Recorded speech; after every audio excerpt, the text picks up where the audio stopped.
Shalom semua, pada hari ini aku bakal bahas dari Roma 7 ayat 13 sampai 25.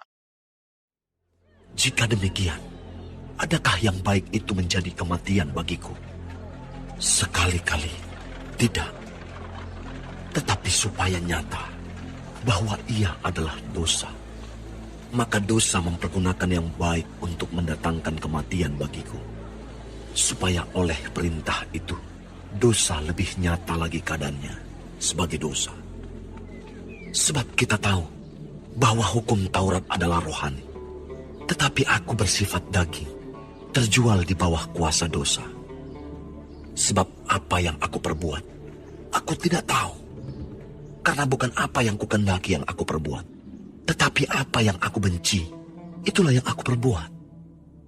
Jadi jika aku perbuat apa yang tidak aku kehendaki, aku menyetujui bahwa hukum Taurat itu baik.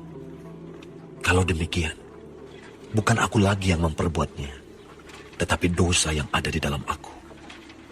Sebab aku tahu bahwa di dalam aku, yaitu di dalam aku sebagai manusia, tidak ada sesuatu yang baik. Sebab kehendak memang ada di dalam aku. Tetapi bukan hal berbuat apa yang baik. Sebab bukan apa yang aku kehendaki, yaitu yang baik yang aku perbuat. Melainkan apa yang tidak aku kehendaki, yaitu yang jahat yang aku perbuat. Jadi, jika aku berbuat apa yang tidak aku kehendaki, maka bukan lagi aku yang memperbuatnya, tetapi dosa yang diam di dalam aku. Demikianlah aku dapati hukum ini. Jika aku menghendaki berbuat apa yang baik, yang jahat itu ada padaku. Sebab di dalam batinku, aku suka akan hukum Allah. Tetapi di dalam anggota-anggota tubuhku, aku melihat hukum lain yang berjuang melawan hukum akal budiku dan membuat aku menjadi tawanan hukum dosa yang ada di dalam anggota-anggota tubuhku. Aku, manusia celaka. Siapakah yang akan melepaskan aku dari tubuh maut ini? Syukur kepada Allah oleh Yesus Kristus Tuhan kita. Jadi, dengan akal budiku aku melayani hukum Allah. Tetapi dengan tubuh insaniku, aku melayani hukum dosa. Di ayat 13 dideskripsikan itu apa yang baik.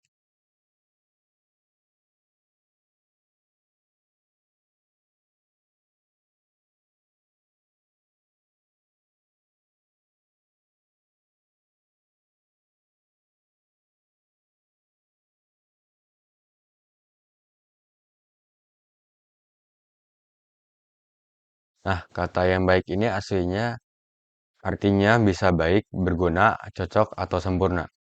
Jadi, artinya bukan hanya baik. Nah, bisa disimpulkan dari ayat ini bahwa yang baik itu tidak mendatangkan kematian dan membuat jelas dosa yang mendatangkan kematian. Dari sini kita bisa belajar apakah perbuatan-perbuatan kita baik.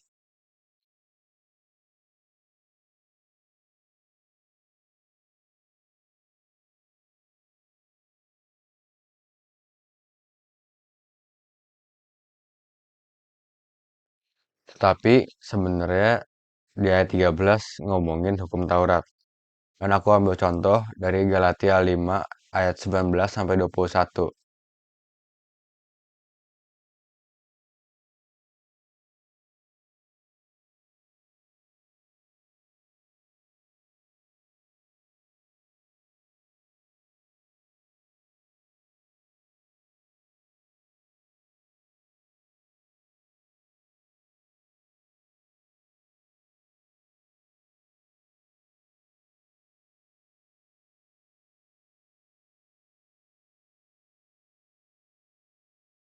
Di ayat itu hukum Taurat sedang menjelaskan dan menunjukkan dosa yang membawa kematian.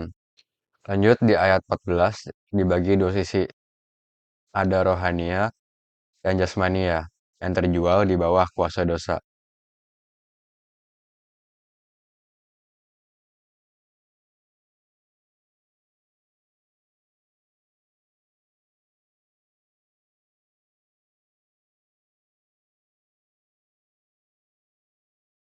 Hukum Taurat ada di sisi rohania.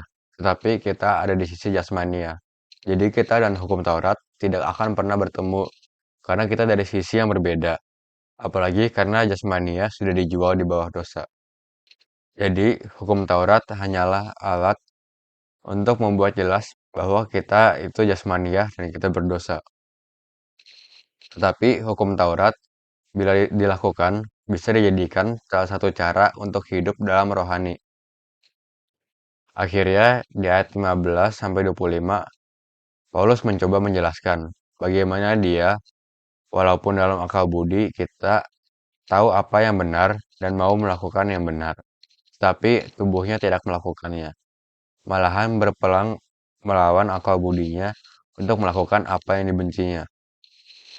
Karena tubuh kita termasuk akal budi kita adalah tetap jasmani dan sudah menjadi tawanan dalam hukum dosa. Paulus mengekspresikan bagaimana dia sendiri dalam akal budi mengabdi kepada hukum Elohim dan di pihak tubuh dia melayani dosa. Dan menurutku akan terus begitu kalau hanya mengandalkan akal budi dan kemauan kita untuk tidak melakukan dosa. Tuhan memberiku contoh pengalaman itu adalah seperti orang yang kerja.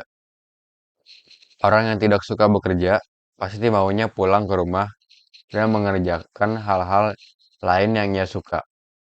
Tapi kenapa banyak orang masih bekerja bahkan sampai lembur? Karena di dalam dia ada hukum lain yang mengatakan, kalau ia tidak bekerja, maka dia tidak akan mendapat gaji atau tidak mendapat bonus kerja. Di Galatia 5 ayat 18,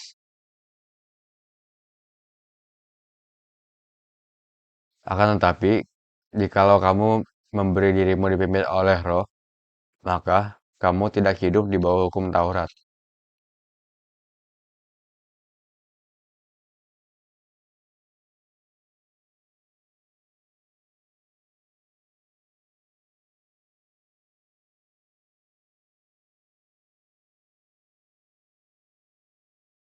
Jadi, kalau kita hidup oleh roh, maka kita sudah lepas dari hukum Taurat dan lepas dari dosa.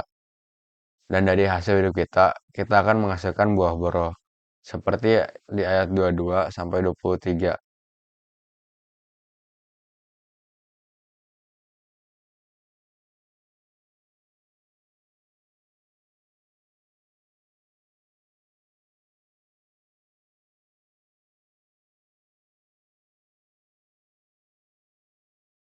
Nah, tapi bagaimana kita yang awalnya jasmani bisa pindah ke rohani?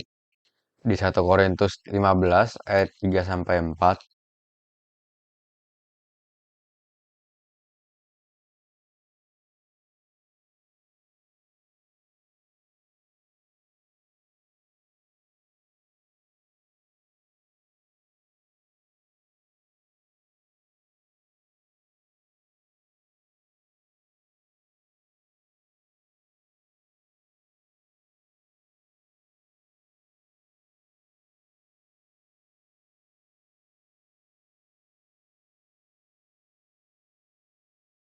Kristus sudah mati karena dosa-dosa kita dan sudah bangkit dan mengalahkan dosa. Dan kalau kita bersatu dengan Kristus, maka kita sama-sama mengalahkan dosa. Maka jasmania kita bukan lagi hidup terjual di bawah dosa, tetapi oleh roh. Dan di Galatia 5 ayat 25, baiklah kita hidup dipimpin oleh roh juga.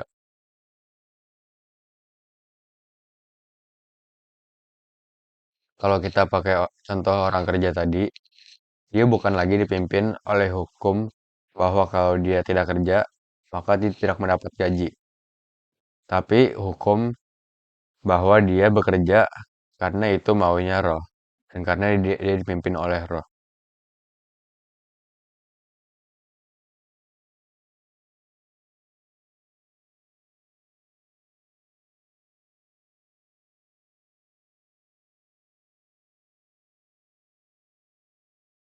Terima kasih sudah mendengarkan.